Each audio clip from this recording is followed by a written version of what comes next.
Well, good evening, and congratulations for not just braving, but conquering the traffic in New York today. You are an entrepreneurial crew if you managed to arrive here. Tonight is the first of what we hope will become a series, a bit of an experiment. And it's the What to Do About series. And what the idea is behind this series is we're going to take an issue that policymakers in the real world, quote unquote, are dealing with, are grappling with. And we're going to grapple with it ourselves. And at each occasion, we're going to get several experienced hands who often come at the subject somewhat differently, whether it's different backgrounds, different experiences, different expertises, what have you. And we're going to make believe it's a high-level U.S. government meeting. But they're not going to role play. We're not going to ask this or that individual to represent the State Department or the intelligence community or the Pentagon or anything like that. Instead, they're all essentially going to be counselors. Indeed, there is a counselor at the State Department, or a minister without portfolio. So essentially, they have the right to go outside or in any and all lanes. So it won't be role-playing, if you will. It will simply be a chance for smart people to say smart things on whatever subject or from whatever angle they would like. And like one of these meetings, we are going to begin with a bit of setting the stage. Any such meeting, and I've sat through approximately 4,383 of them, begins with a setting. Usually the intelligence community gives it, but you talk about stakes and situations, trajectories, and so forth. And then only after that was set and it was clear, where things stood, if you will, and where they might be going, all things being equal, and then you talk about what the prescriptive issues are. Okay, what are the choices and what might we do either differently or what might we do in the sense of more of the same.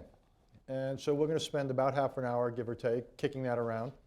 And then we will open it up to you to ask all the questions that I wasn't smart enough to ask. We've got three people tonight who will set a standard that my hunches will be hard to beat down the road. Dan Kurtzer at the far end is someone I worked with for more years than either of us would like to count. Dan was the ambassador to both Egypt and Israel. Are you the only person who's done that? No. Oh, okay. Who else did that? Ned Walker. That's right. No, not. Dan is now a professor at the Woodrow Wilson School at Princeton University, and he's one of the authors of The Peace Puzzle, America's Quest for Arab-Israeli Peace, 1989 to 2011. Tom Crothers in the middle is the Vice President for Studies at the Carnegie, or Carnegie if you prefer, Endowment for International Peace in Washington. And he's the co-author of an important book, Development Aid Confronts Politics, The Almost Revolution. And last but hardly least is Shibli Telhami. Shibli is the Sadat Professor for Peace and Development at the University of Maryland in College Park. He's also a non-resident senior fellow at Brookings, and he's the author of a new book, The World Through Arab Eyes, Arab Public Opinion, and the Reshaping of the Middle East. And what's particularly good for tonight's session, Shibli literally returned from Egypt on an important Egyptian holiday, Thanksgiving. So his insights are fresh. Tom has been there at least 4 times over the past year. And Dan, as I said, was ambassador and continues to get there with some regularity. So we have 3 extraordinary resources here to guide us through this. Not to say one other thing in the way of introduction. The reason we chose this issue is not only its centrality, if you will, to the agenda, but I believe that Egypt, as much as any other issue right now, raises up some of the fundamental questions of U.S. foreign policy, and it's really the age-old question in some ways, which is how does one balance and contend with traditional interests, strategic interests of state, and how does one balance that at the same time the United States promotes democracy and human rights and that agenda? And how do you do both at the same time? To the extent you can, how do you make trade-offs? How do you decide? And so forth. So This has been a central fault line of American foreign policy, really, I would say in some ways since Woodrow Wilson, arguably before, but it certainly has over the last century. Time and time again, if you unpack debates about American foreign policy, this thread or this theme of a realism versus idealism, traditional interests versus democracy and human rights comes to the fore. So Egypt is now simply one of the most recent and most important places where this issue plays out, and that's why again we chose it for the first of what we hope will be a valuable and enduring series. Let's just start then with the setting. Shibli, you're the most recent arrival, so we'll start with you. Well, just give us a sense of what is going on in Egypt. Let's begin with the politics, questions of stability, politics, what's the timelines out there. Just give us a sense of some of the basics, then I'll ask Tom and Dan to fill in on what you don't get to. Well, thanks for inviting me to do this. I think what I'd like to do is first just put a broader background to it than just what's happening now, in the sense that, you know, when Mubarak was overthrown and the U.S. certainly was taken by surprise, like most analysts, I think a lot of people were not only taken by surprise, but were admiring of what had transpired. You had the public assert itself in the Middle East on a scale we'd never seen before, principally calling for human rights, freedom and democracy, mostly peaceful, particularly in Egypt and Tunisia. And it was hard not to jump on the bandwagon. And as you started off, Richard, you know, it looked like it was the perfect opportunity to narrow the gap between values and interests. So the U.S. jumped on the bandwagon. I think what happened is that we, in our moment of admiration, and I think I'm one of those people who still admire this empowerment that has taken place and think it's profoundly important and unchanging, not only in Egypt but elsewhere, but we didn't sit back to analyze the consequences. We sort of pretended like publics know what they want. We pretended that publics are alike or unified or of one mind. And we pretended like even when they're unified, publics really determine politics, when we know they always vie against institutions and interest groups and bureaucracies and power structures, even in fully mature democracy like ours. I don't think you have as much power, even as President of the Council of Foreign Relations, as Adelson or someone like. Certainly, an ordinary citizen doesn't have as much as a corporation. So I think we're not all equal in that regard. And I think what we've discovered over the past couple of years is that, yes, there is something profoundly new in the Arab world, and particularly in Egypt. And that is a public empowerment, probably enabled by the information revolution, and that's not going to go away. But the reality of it is that everybody got empowered. You have the religious and the secular, the liberals and the conservatives, the ultra-religious and you know, the old guard. So everyone is really trying to figure out how to have their voice heard in the system. And at the same time, all the old institutions that ran the country still were there. The military being one of them. They were trying to figure out how to play their cards to still have weight in Egypt. Businesses, well-organized groups, remnants of Mubarak's regime, all of them are trying to figure out how to have a voice in this emerging system. And so the thing that we really didn't calculate was that the fact that you have a public empowered and wanting its voices heard doesn't mean you just jump on the bandwagon of the first movement of that. But I'm going to interrupt you now because I'm going to be an impatient government official who's got a busy schedule. We are where we are. And even though background and history are essential, I understand that, we are where we are. So I want to turn it to Tom for a second just to focus on, okay, we've got this background, and if we had to do it all over again, the United States, maybe we would have done some things differently. Arguably, we should have done some things differently. In any case, you can't change where we are. So where are we? We're in an unsettled revolution. as we see in Ukraine, 9 years after the Orange Revolution, some revolutions take a long time to settle. And so what we're seeing right now in a society which is riven by very different and diverse power sectors, an attempted reconstruction of a political order by significant elements of the old guard, minus Mubarak and his immediate cronies. This means the military, the Ministry of Interior, the secret police, and the judiciary, attempting to reconstruct a political order which they will civilianize through a process of constitutional referendum and elections, and will use the media to try to activate the population to take part in that civilianization process, and then they'll try to hold the country together with this reconstructed order, which will be civilian, elected, probably, either LCC or someone else, quasi-democratic, but with significant constraints on political space in two ways. They will have pushed the Islamists off the stage as much as possible, and they will constrain the main political space to keep others in check so that they maintain power. So that's where we are. We're in the early stages of an attempted reconstruction of a partial authority. In a second, I want to ask you about whether that's achievable or sustainable. But before I do that, Dan, say also something about the economics.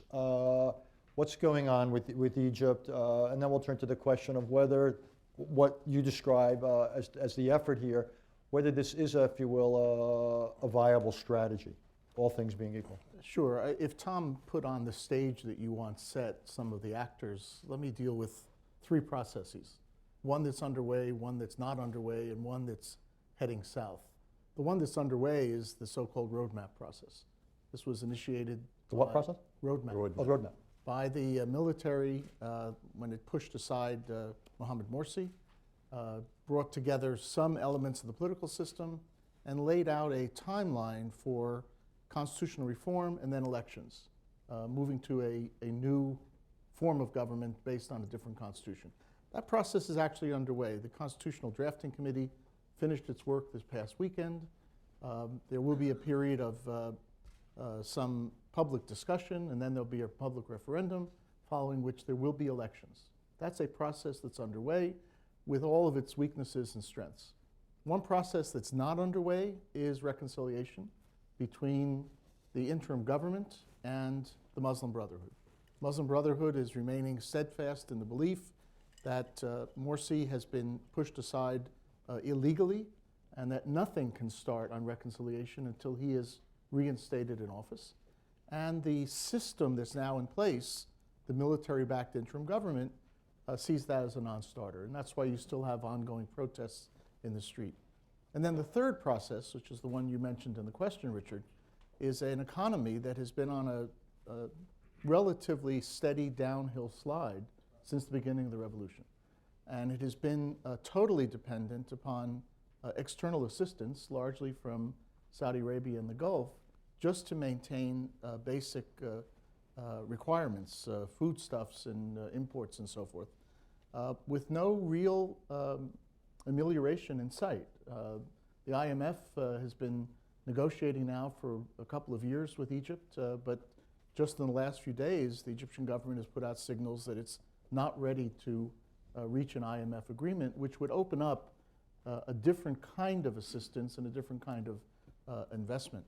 So you have these three very different processes underway as you have this titanic struggle between the military and the Muslim Brotherhood for ultimate control over that system. Clearly implicit in what, and Shirley, I'll come to you with this, is the military and a lot of the civilians. Indeed, I'm not sure there are an awful lot of liberals or moderates left in Egypt, but a lot of people who used to describe themselves to us, who maybe came out in Tahrir Square several years ago, view the opposition and view the Ikhwan, the Muslim Brothers, as essentially illiberal and undemocratic. They may have won an election, but they basically said they had a taste of political power. We were right to come out and remove them. It was close to what Dan in a different life once described as one man, one vote, one time. And they felt that unless they acted, that was going to be the end of the democratic experiment in any meaningful sense in Egypt. So the question I have is really twofold. One, what is your take now of the Muslim Brotherhood? And two, can the military prevail, or is Egypt, unless they essentially find a way to give either compromise, and maybe it begs the larger question, is there a compromise? Is Egypt headed towards civil war? Or is things so one-sided that we don't get there? A lot of Well, questions. I First of apologize. all, the military is obviously a central player, no question about that, and it was even when Mubarak was overthrown. It was they who made the decision to let him go, just as, by the way, as that was the military's decision to ask bin Ali to go, and in every country in the Middle East, the military has played a central role. But I don't think that they think that they alone can rule, and that's very clear. When you look back, even after they got rid of Mubarak, there was a sense that they had an opportunity to take over, but they understood that there's an empowered public, they wanted to play it out. When they played it out initially, many in the military saw the ultra-liberals, particularly April 6 and others, to be actually anarchists. They preferred, that's right after Mubarak, they preferred not to make a deal with them. And they actually preferred to work with the Brotherhood because the Brotherhood seemed like status quo and initially wasn't ambitious enough to seek the presidency. They were going to go for the parliament. So now, What about now? what you have is that they, I think, realized that they need some alliance. They took the centrists, the secularists, and the liberals. They're going to have to make a choice. They can't rule. They have to govern either with the Brotherhood, the Islamists, or with the liberals. If they govern with the liberals, they're going to have to open up the system. There's an empowered public. They're going to get very uncomfortable with them. The coalition that overthrew Morsi was only unified in being an anti-Brotherhood coalition, but not in terms of its aims. So I think many in the military initially thought maybe they can crush the Brotherhood. What I sense in my most recent visit is that many voices who thinks they can't do that, and the Constitution that is being proposed, that's now with the president, that is going to be voted on within a month. Under that Constitution, I met with Amr Moussa, who's heading the Constitutional Committee, to ask him about what that Constitution allows. And he said it does allow for the Muslim Brotherhood, the Freedom and Justice Party to run, the Salafi Noor Party to run if they choose to run. Obviously, they're going to have independent candidates in the election. A lot of people, in fact, everyone I talk to believes that if there's parliamentary elections, the Muslim Brotherhood would run either by supporting independent candidates or as a party. If they run, the system obviously will change. If they don't, I think they're going to have a choice. And personally, I think if the military makes the mistake of thinking they can simply crush them, it will come back to haunt them. I think they believe they have to let them back into the system, but their goal is to weaken them as much as possible before they let them back in. In a way, they're sitting down at the table to negotiate, and their first move in the negotiation is to punch the Islamist sector in the face as hard as they can and say, now let's talk terms. They're in the middle of punching them in Is the the face. goal not just to weaken them, but also to structure the system in a way that means the Muslim Brothers can't ultimately dominate it again? Yes, I mean, there's the possibility of dissolution of the Freedom and Justice Party, which is the Brotherhood Party. There are other Islamist parties that have less popular support, which they will let participate. They hope they can fragment the Islamist sector a bit, so when they come back into the system, they'll be weakened both structurally as well as, in a sense, morally by the media campaign against them and the whole war on terrorism narrative that the military establishment has been putting forward.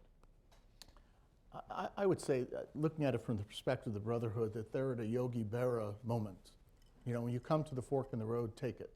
And they think they have an option of remaining adamant in their demand that Morsi be reinstated, and that ultimately the system will have to come back to them. And they don't really have that option, which leaves them two options that they have not yet fully explored. One is the path of reconciliation, and it may involve disbanding their current party and forming a new movement of some sort that is less identified with the Muslim Brotherhood, but certainly represents the Muslim Brotherhood. Or the other is to go back underground. And I would be a little bit less benign than Tom, I think, in his comments. I don't think the military is particularly interested in reaching an accommodation with the Brotherhood. I think the military would be just as happy to stand fast, see the Brotherhood stand fast, and ultimately to force the Brotherhood back underground, where the system has learned to deal with the Brotherhood over the past 80 years. I was distinguishing the Brotherhood from the Islamist sector. Yeah, I think they think they can hit the Brotherhood hard and maybe crush it as an organization, disband the party, but they know in a sense there's a core Islamist sort of sector, if you will, that can translate into political support for some parties that have an Islamist orientation. Let me then move ahead a little bit, which is Okay, Egypt's roughly a quarter to a third of the people in the Arab world. That said, it's all this is going on, and I don't get the sense that the Arab world is getting up every morning watching to see what happens in Egypt. That, you know, as goes Egypt, so goes Egypt. But as goes Egypt, what else goes? I mean, what are the stakes now for the United States? And to put it another way, are the stakes that we had in Egypt a decade or 2 decades ago, have they changed, and have they in some ways become more modest? Actually, the Arab world has been watching what's happening in Egypt really closely. In Jordan, it's had big ramifications. In Libya, the Islamists in Egypt have been watching and saying, is this what happens to Islamists when they participate? Saudi Arabia has put its feet in. You know, actually, it's having a lot of ramifications. Yeah, for the Arab world it is before we having- get to the U.S. role. So it is a series of ripple effects around the Arab world But about that's, this event. so Egypt as an example will have consequences more than Egypt in and of I itself? mean, before we get to the question of U.S. interest, but first, Egypt remains weak as it is economically, it still remains very consequential in terms of Arab political life. While the Gulf states putting billions of dollars in, and the Saudis sort of saying they could commit up to $40 billion if Egypt isn't important, it's very central to them. It's for the legitimacy movement. I think what happened in Egypt has put the Muslim Brotherhood on the defensive elsewhere, not only in Tunisia, but even in Jordan, has applied the brakes. But this is separate from Egypt's role in the region, which obviously has changed since Camp David, but it's still important. Think, for example, just immediately on the Israel-Palestine question, the Gaza issue. Immediately, you know, you can't do anything about Gaza without coordination with Egypt. Think about the vacuum in the Arab world. Yes, Egypt is weakened, but when you look at who are the states that are still, not only symbols, but have some political influence, Syria is out, Iraq is out, Libya is in a mess. So you really are looking at the Gulf states, principally Saudi Arabia and Egypt. And Saudi Arabia needs Egypt, actually. And for that reason, I think Egypt's role is central. And I think that in the short term, for all of the issues that actually the U.S. has to deal with, Iran, the Arab-Israeli issue, the presence of American forces, the war on Al-Qaeda, that's huge. And even bigger than that, America's interested in stability of Egypt. Look at how worried we are about instability in Syria. And that instability in Syria with Al-Qaeda taking hold, imagine if it were to happen in a place as huge in Egypt, what the consequences would be. So yes, it's very important. I think there are two fascinating aspects of your question and the situation. Number one, until February 2011, this region had become accustomed to not having Egypt as a leader. You go back 3 or 4 decades, Egypt was the established leader, and then since Camp David, Egypt kind of receded into the background. Comes the revolution, and all of a sudden the emergence of great powers like Qatar. And a lot of people in the region say, well, maybe we actually do need an Egypt. Maybe we need some heft in Arab policy, number one. Number two, the other reason that's very interesting now, and the way the rest of the region is looking at this, is not so much the success of Arab democracy or not Arab democracy. It's whether there's going to be Islamist Arab democracy. And if it succeeds or fails in Egypt, it will have tremendous ramifications for the rest of the region. Right now, it looks like it's failing. Nobody pays much attention to Tunisia, where it may actually be, I don't want to say succeeding, but it may be doing better. But Egypt's going to be the real test case, whether or not an Islamist movement can play in the political arena as the society grapples with these questions of political freedom and democracy. You set up, all of you, a very interesting way of looking at it, that basically the two of the principal actors in Egypt are faced important fundamental choices. The military has to basically decide whether it reaches out with some kind of a co-optation or compromise strategy or it plays hardball.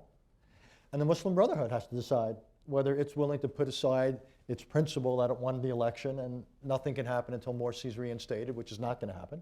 And they've got to decide whether they're more pragmatic.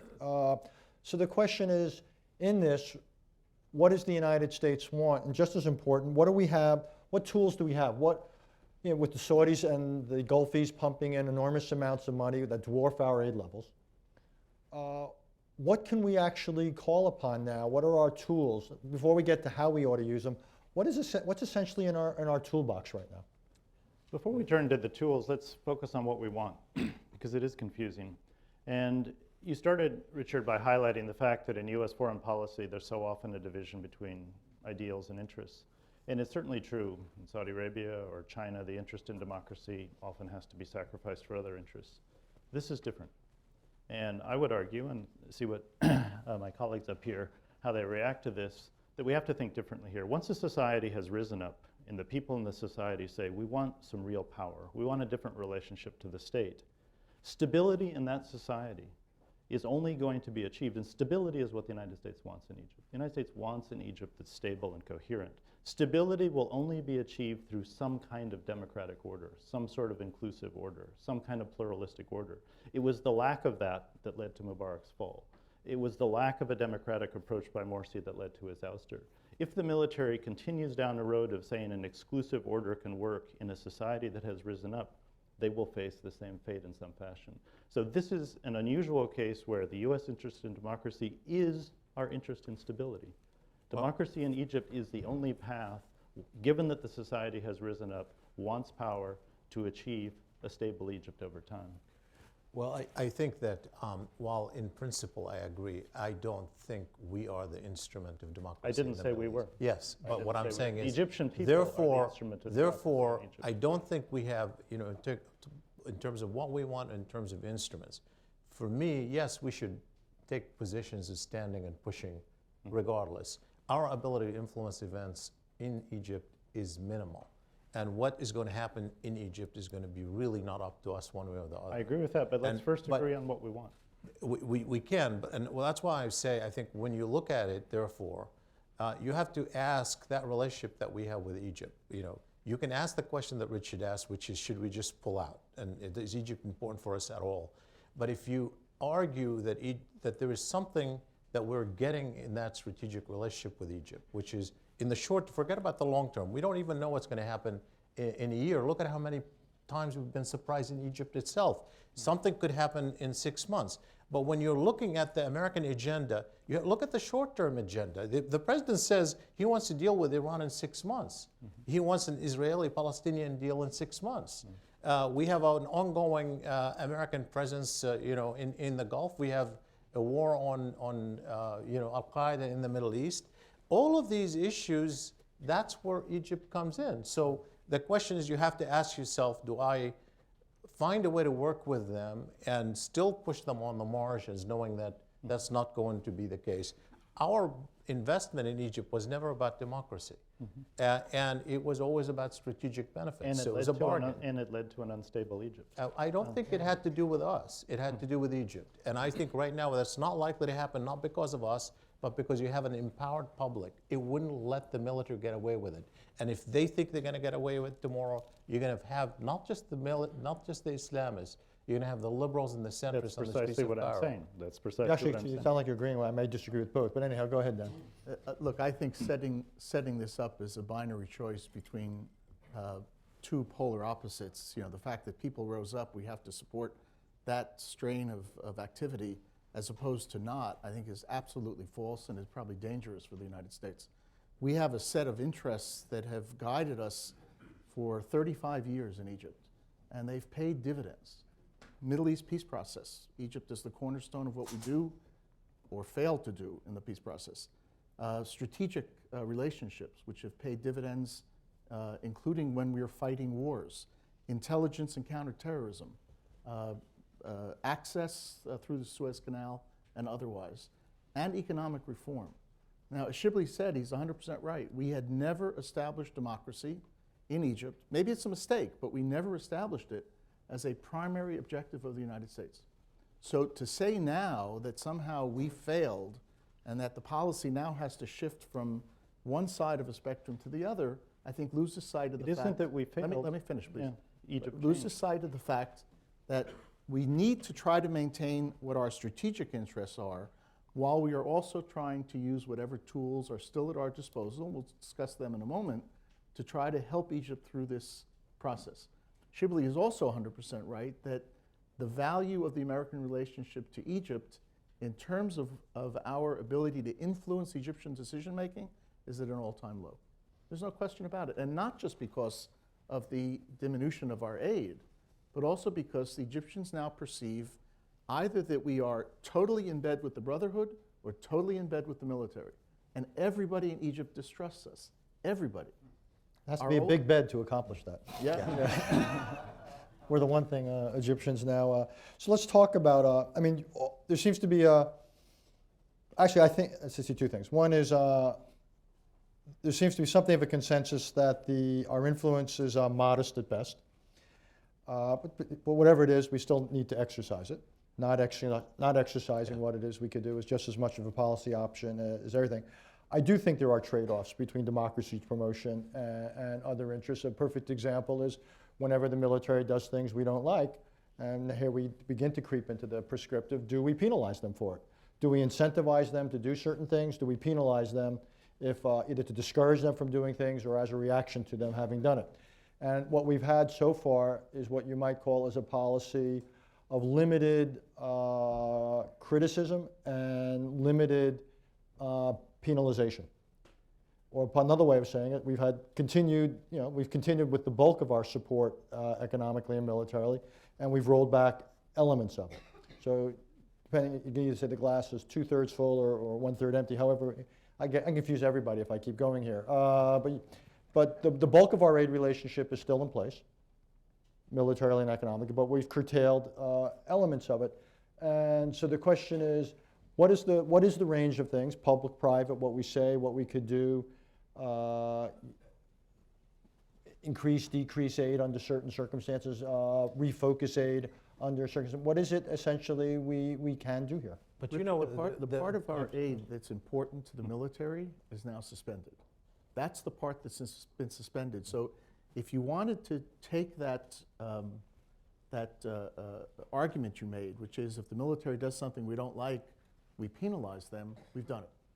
The part of our aid that still obtains has to do with social, economic, humanitarian assistance and some counterterrorism assistance, which frankly is quite important given what's happening in Sinai, a very unstable area. So we may have reached a very critical decision point. If you start cutting aid further to penalize a system that you don't like, you're going to end up penalizing yourself. Our own interests are going to be. And I would add to this. I mean, there are real intellectual choices. One intellectual choice is saying we don't have enough interest. We're going to make a principle. This is democracy and human rights. We're going to pull up our aid. That's a legitimate position, arguable but legitimate. The other position is to say, no, we have some important interest in Egypt, and we need to influence the event as much as we can. Certainly on foreign policy, but domestically. If you do that, you don't cut off You guys aid. keep slipping. If you do, but can I just finish on one thing? The argument is that we're only influencing on the margin. Think about the military calls to the Egyptian military after Mubarak was overthrown. Do you shoot on the street? Do you shoot on the demonstrators or not? I would argue that we had tremendous influence with them on that decision. When they had to announce whether Morsi won or didn't win, it was a close call. They were all trying to figure out what to do on that. The American decision and the influence of our Pentagon directly with them it certainly had weight. Right now, even in this environment, on Saturday, Secretary Hagel made his 26th phone call to Morsi, to Sisi. So I think those private conversations, actually, when you have that consolidated relationship that's relatively safe, that's independent from what's happening, have far more influence than punishment. Two things. We've seen consistently over the last 2 3/4 years that all those phone calls from the Joint Chiefs and the Secretary of Defense and others with the Egyptian military have had almost no influence on their political trajectory. They may sound good, they may make us feel good. At every step of the way, they have done what they wanted. When Deputy Secretary Burns was there in early August trying hard to get them not to suppress with violence the demonstrators, they went ahead the next week and did it. All of those high-level consultations have added up to very little. But you guys keep slipping back and thinking democracy is just about principles. If we want to see an Egypt which is stable and coherent over time, Egypt has changed. We cannot go back to the old ways of thinking of relationship management with a military institution and simply say that democracy is a nice extra. If Egypt does not manage to become a more inclusive society, it will be racked by instability, radicalization, and other things that are bad for our hard security interests. This is not a trade-off between our democratic principles and our hard interests. This is a time and a place where we have to see that they're interlinked. But Let me no just one one last disagrees question. with that. So, That's- if I agreed with you, He does. What is it we would do differently starting tomorrow? What's the policy consequence of that argument? It's not dramatic because our influence isn't dramatic, but it is a change in certain ways, and it isn't about cutting off aid further. I agree with you there, Dan, or suspending more aid. But when we talk about the unfolding transition there, we don't celebrate the roadmap as a democratic transition. We say that we're concerned about the crackdown, we're concerned about the exclusion of Islamists. We would like to see this roadmap lead to an inclusive order.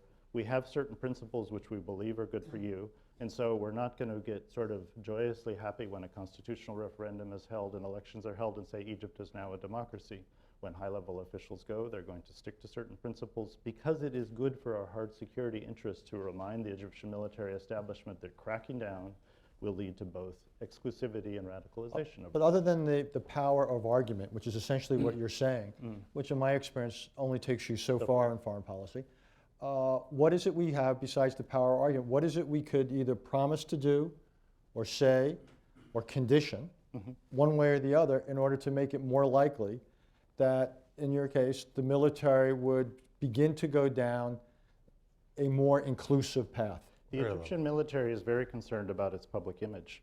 Sometimes it's small things. After the crackdown in August, in which the security establishment in Egypt killed over 500 people in one day, which is a significant event, there was very little public criticism of it. And for example, the UN Human Rights Council didn't take that up. The Egyptian military was very concerned that it would. It did not want to get on the agenda in Geneva and be held up in front of the world and so forth. The United States could have at least broached with them the idea that you did something really terrible, and actually there are fora at which those get discussed, and we might be part of that. So there are other mechanisms we have other than simply cutting off aid or making relatively empty pronouncements to draw attention to the fact that we do have both values, and we have an understanding that those values will be good for Egypt and good for our security. One last question, then I'll turn to the other two guys, and then I'll open it up.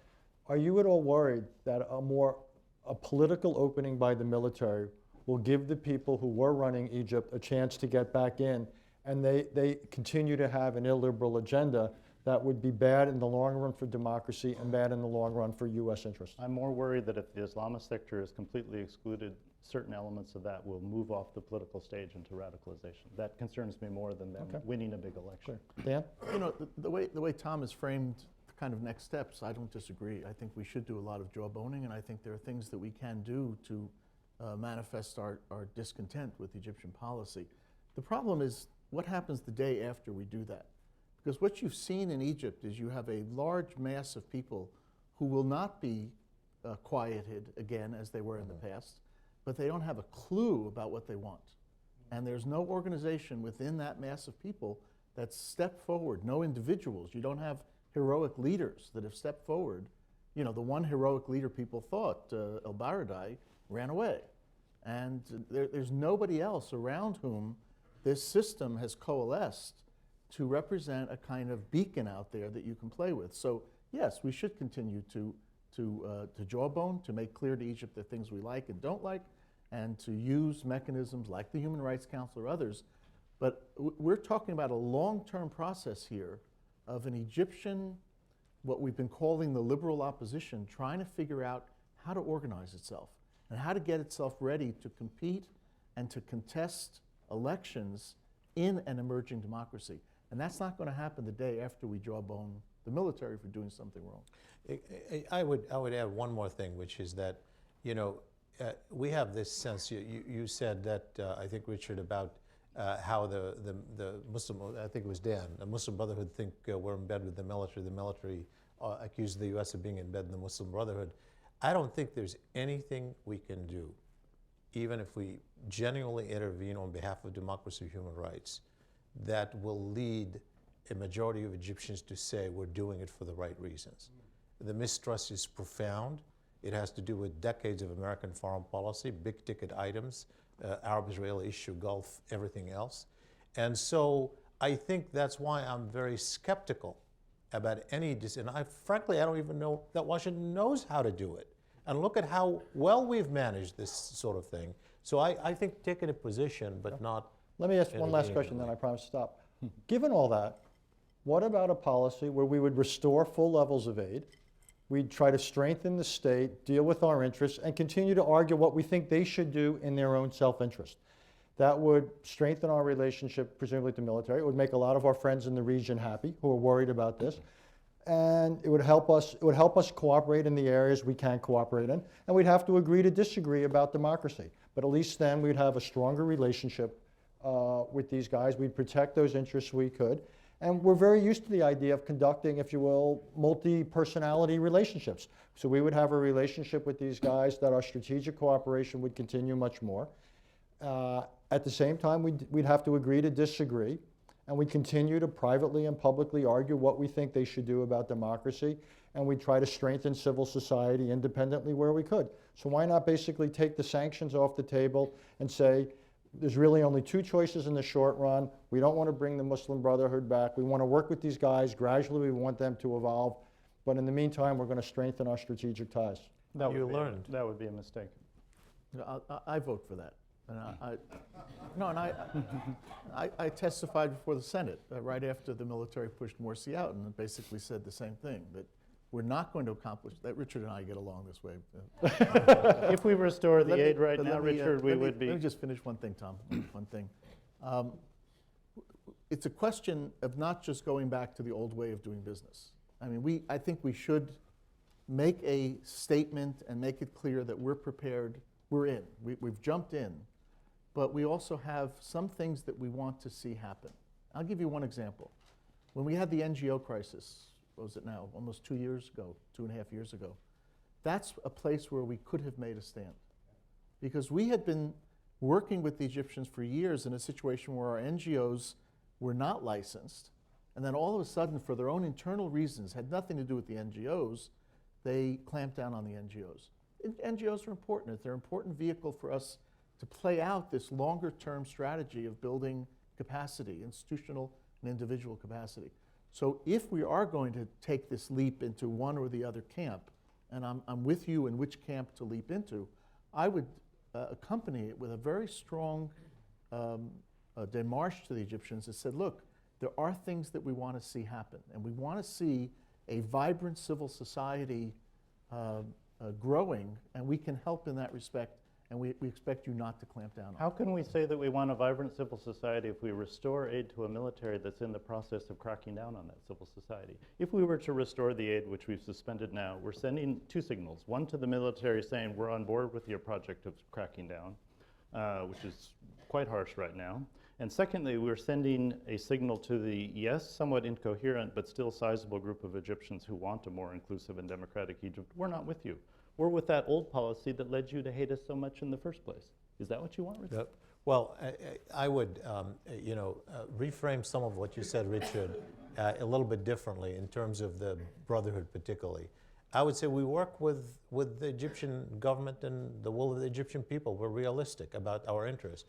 But I wouldn't take a position on the Muslim Brotherhood. I think that they're, they, separate from the organization, they have grassroots support. If they were to enter the parliamentary election tomorrow, I think they'd get probably 20% of the seats. That's my estimate. So we can't write them off. They're going to come back and be part of it. Okay, I promise we'll open up. Michelle. Michelle Caruso Cabrera, CNBC. So much of the discussions about Egypt are about democracy and democratic freedom, and rightly so. But it's my understanding that economic freedom is also problematic because the military controls such a large part of the economy. One, is that perception correct? And two, do you have a good number on how much the military controls? I've seen estimates of 40 to 70%. You could drive a truck through those. The estimates I've seen actually don't go up to 70%. They go from about 10 to 40. I would believe the 40, more than I would believe the 10%. But the system is totally opaque. It's very hard to know exactly what the military controls. And what they have done over the decades is to use their intrusion into non-military production sectors. If they're producing bullets and guns, that's what they're supposed to do. But they've used their intrusion into other sectors of the economy to be a kind of safety valve. So before Ramadan, when food imports go up considerably, if Egypt doesn't have the capacity to finance those imports, the military will dump some of its food into the economy, or appliances, or other goodies for the population.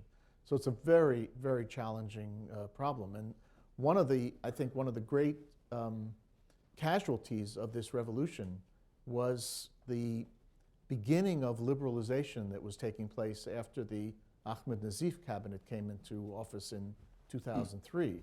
It was not a rush to liberalization, but you saw in Egypt that was beginning to expand the room for private sector growth, and you saw at least the economic ministers committed to doing that and pushing up against the military.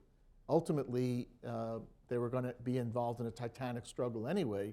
What happened after the revolution is all those guys ended up either in jail or in exile because the military didn't want to be pushed on the economic The question. new constitution, my colleague Nathan Brown has an analysis which will be out tomorrow, which says that the military, I agree with everything Dan said, but take it a step forward. The new constitution, which is about to be promulgated, as he puts it, doesn't any longer have the military be a dominant part of the executive branch. It has the military as a separate branch of government.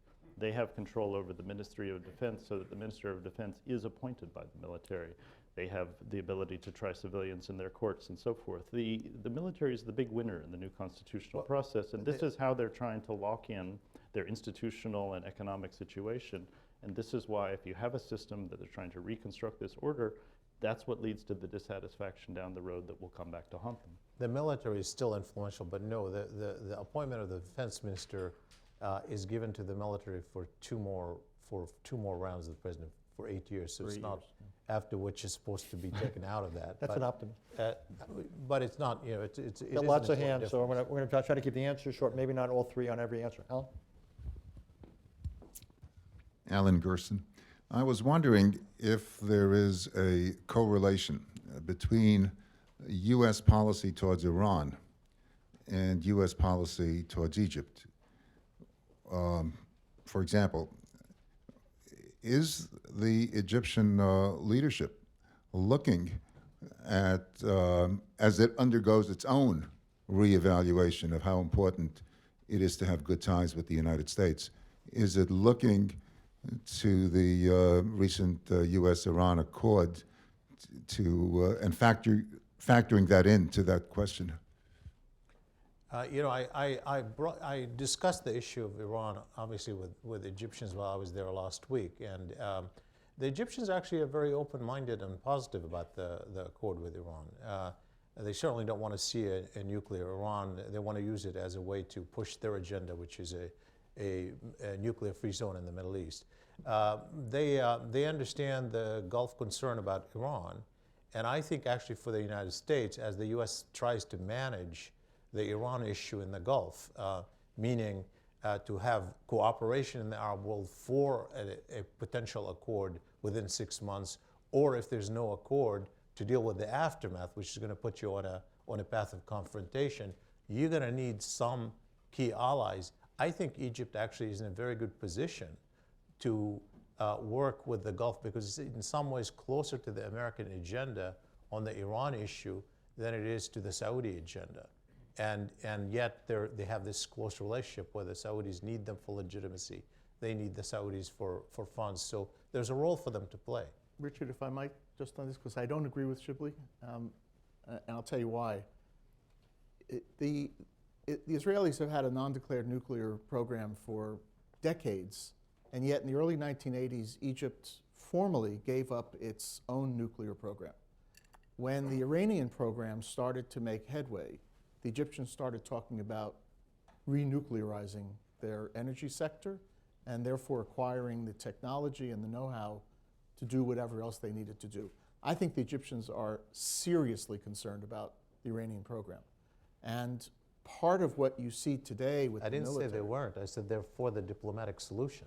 but I think their concern is as great, if not greater, than the Saudi concern, because that's where I differ with you. Maurice, do you have your hand up? I'm sorry. Maurice Dempsey. Broadening U.S.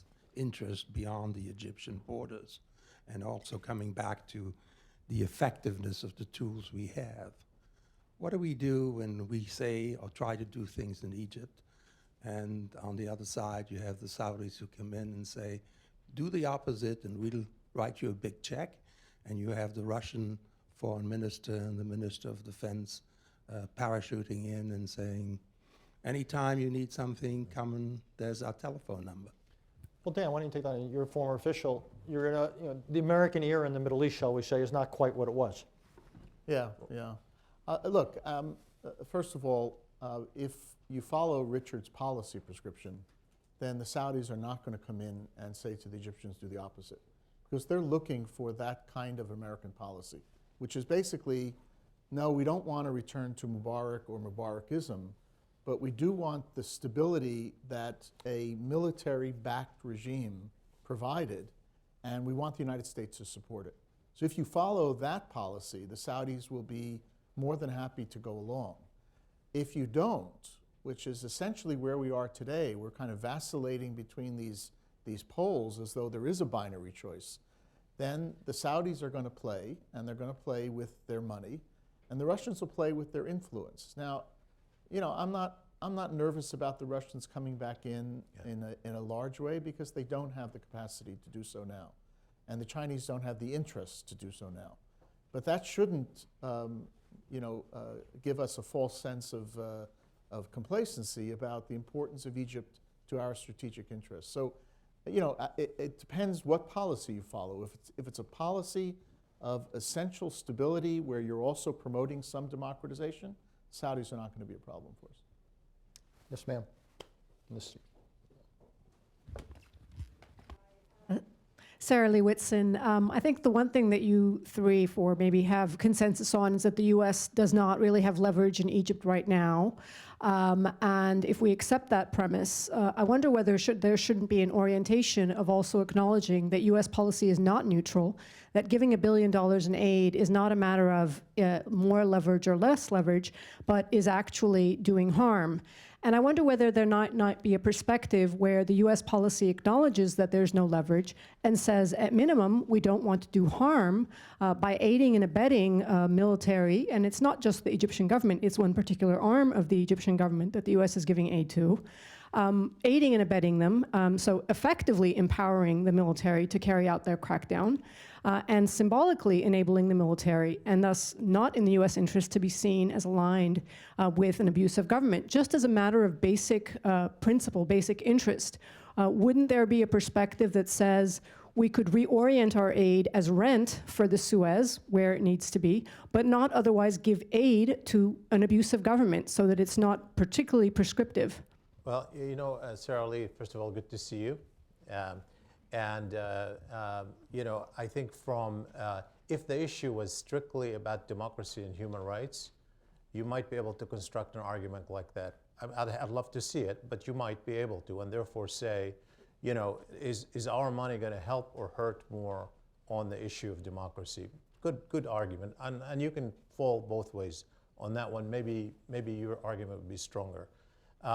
I don't think that's the aim of the money. I think the question that you have to ask yourself, if you're not going to be able, one way or the other, to really sway or make the difference in Egypt on your own, even if you're, you know, maybe hurting a little bit or helping a little bit, but you have a more important strategic interest that you need to consolidate because Egypt is central for certain strategic goals that you have. In the meanwhile, we know what America's priorities are: Iran, Israel, Palestine, etc. And if that's your aim, that you have to ask the question, you know, is this aid useful for that?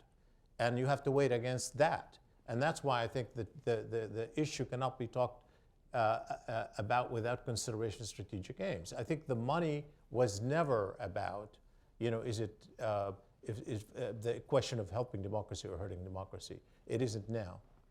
In a way, because we've been so close to the Egyptian military and such a deep aid relationship, even a partial suspension gets you some of what you want to do in terms of sending signals both to them that we're not fully on board with their crackdown approach. It sends a signal to the public that we're not fully on board with it either. Yet it still maintains some of the useful relationship with the military that we have. And so I think it's not ideal, but in a way, because we're so, you know, deeply linked with this military, even the partial suspension was a fairly loud signal. Katie? And Katie McFarland, Fox News. I was in Cairo 2 months ago and spent 2 hours with General El-Sisi. And the impression that he was very clearly conveyed was one of great, not only disappointment, but a sense of real bitterness to the administration in Washington, feeling, and he said, you know, it's not the aid, it's not the money, it's the fact that you didn't endorse us. It wouldn't have cost you a penny if you had endorsed us, and it would have made all the difference.